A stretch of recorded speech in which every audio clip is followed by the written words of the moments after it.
Yesu ashimwe bene data, nongeye kubasuhuza mwese mu izina rya Yesu Kristo, umwami n'umukiza wacu. Mwanya nk'uyu nongeye kunezererwa Imana kuba iduhaye umwanya kugira ngo tuganire ku byanditswe byera. Iby'uyu munsi turabisanga mu gitabo cya Zaburi 149 mu rwandiko rwa mbere rw'Abakorino ibice 15 ndetse n'ibice 16. Rero ijambo nyamukuru turarisanga mu rwandiko rwa mbere rw'Abakorino ibice 15 murongo wa 58. Haravuga ngo nuko bene data bakundwa, mukomere mutanyeganyega murushaho iteka gukora imirimo y'umwami, kuko muzi yuko umuhati wanyu atari ubusa ku mwami. Aya ni amagambo ngira ngo tuvugeho akanya gatoya, amagambo Imana iba iduhaye kugira ngo tuyatekerezeho, kandi turi buze no kureba incamake y'igitabo cy'Abakorino, urwandiko rwa mbere rw'Abakorino, kuko tugisoza uyu munsi. Ijambo ry'Imana Paulo yandika yakomeje ashishikariza ubwoko bw'Imana kudacika intege nubwo bari mu bihe by'ibibazo, bihe by'ibigeragezo, ariko arababwira ngo mukomere mutanyeganyega murushaho iteka gukora imirimo y'umwami. Cyo nicyo nanjye nkwifuriza mu izina rya Yesu. Igitabo cy'Abakorinto ni igitabo cyanditswe na Paulo afatanyije na Sositene. Uyu Sositene yari umusekereteri we, kandi yacyandikiye muri Efeso hari mu mwaka wa 53, hagati ya 53 na 55 nyuma y'ivuka rya Yesu.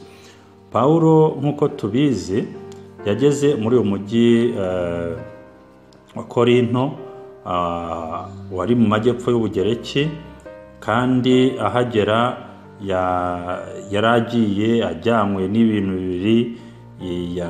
Yaragiye mu ivugabutumwa, ariko kandi akaba yaranagiye bitewe n'akazi yari afite kamutunga ko kuboha amahema kugira ngo hakorere business igendanye no gucuruza aya mahema yiwe.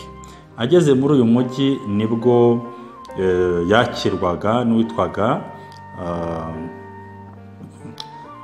hari abandi bavandimwe be bari bahari, bari barabanje kujyayo, abari bo bamwakira, kandi nabo bari bahuje uyu mwuga wo kuboha amahema. Uyu mujyi w'i Korinto tuzisanzwe tuzi ko ni umujyi waberagamo ubucuruzi bwinshi, kuko ni umujyi uri ku cyambu ku nyanja ya Mediterane. Rero hahuriraga amahanga menshi, hahuriraga abantu baturutse hirya no hino ku isi, hagahurira abantu bakora ibintu bitandukanye. Urumva babaga ari abantu bafite imico itandukanye, kandi ahangaha niho haje kuza Abayuda bari bavuye i Roma mu gihe cy'umwami Kilawudiyo waruyoboraga ubwami bw'i Roma. Yaje kwirukana Abayuda babaga i Roma. Aba Bayuda rero nibo baje guhungira i Korinto, barahageze barahatura, ndetse harimo uwitwaga Akwila na Prusikira, nabo bari Abayuda bubahaga Imana, ari naho Paulo yagiye kuba mu rugo rwabo. Bakaba barakoraga umurimo wo kuboha amahema, ari nacyo cyafashije Paulo cyane gukomeza uyu murimo wo kuboha amahema. Hano muri uyu mujyi niho Paulo yahuriye na Timoteyo na Sila. Rero inyigisho nyamukuru iri muri iki gitabo cy'Abakorinto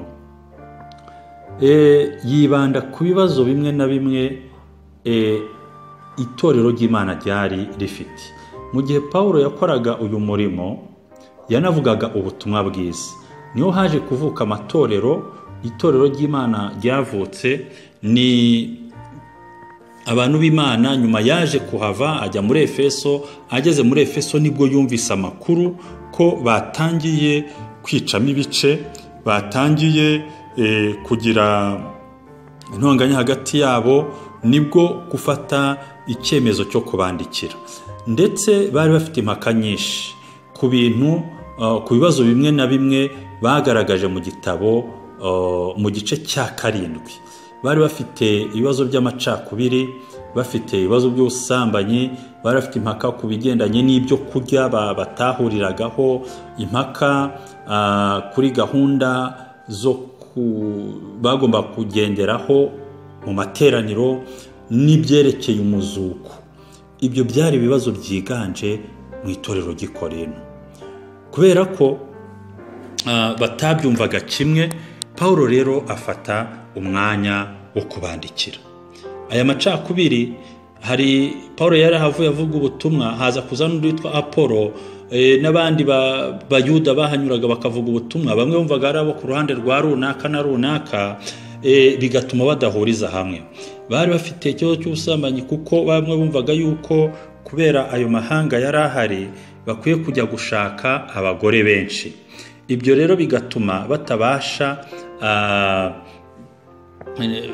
batabasha kwegerana n'Imana neza. Pawulo rero niko kubandikira abasobanurira ikintu ku kindi, uburyo bakwiye kwitwara nk'abantu b'Imana, abakozi b'Imana, abantu Imana yatoranije.